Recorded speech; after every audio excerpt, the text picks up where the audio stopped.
PGI Rohtak के कर्मचारी हड़ताल पर है। सोमवार का दिन पीजीआई रोहतक और हरियाणा सरकार और प्रशासन के लिए काफ़ी जद्दोजहद भरा रहा, क्योंकि पूरा दिन यहाँ पर कर्मचारियों ने हड़ताल जारी रखी। इसके साथ साथ ही कर्मचारियों की तरफ से सरकार को, प्रशासन को चेतावनी दी गई है कि अगर हमारी बात नहीं मानी गई या फिर यहाँ पर किसी जान माल की हानि होती है तो उसकी सारी की सारी जिम्मेदारी सरकार और प्रशासन की होगी।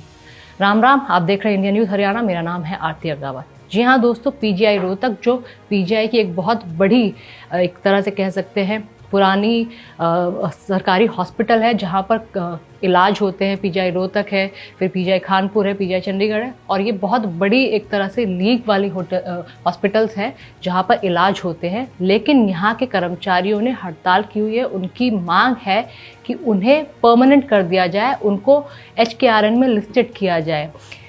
ये जो कर्मचारी हैं ये सब अनुबंधित कर्मचारी हैं, यानी कॉन्ट्रैक्ट बेसिस पे ये कर्मचारी काम कर रहे हैं। और कर्मचारियों की मांग है कि इन्हें कहा गया था कि इनको HKRN में सरकार के द्वारा लिस्ट कर दिया जाएगा, लेकिन ऐसा कुछ भी नहीं हुआ है।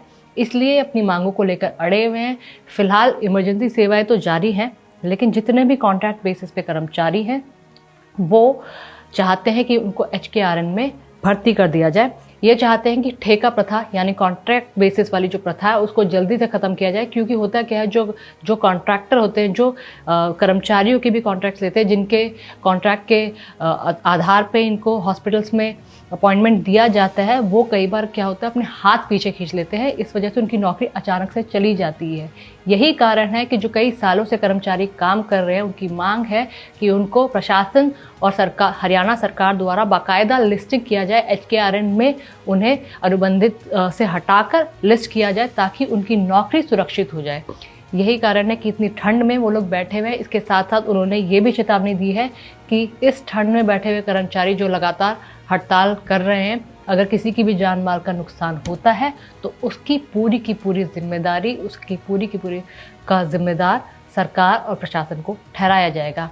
ये कितना क्योंकि सरकार को इसमें जिम्मेदार ठहराया जाना कहीं से भी सही नहीं है, लेकिन इस तरह की चेतावनी कम से कम इन जो कर्मचारी हैं उनके द्वारा दी गई है। नमस्कार।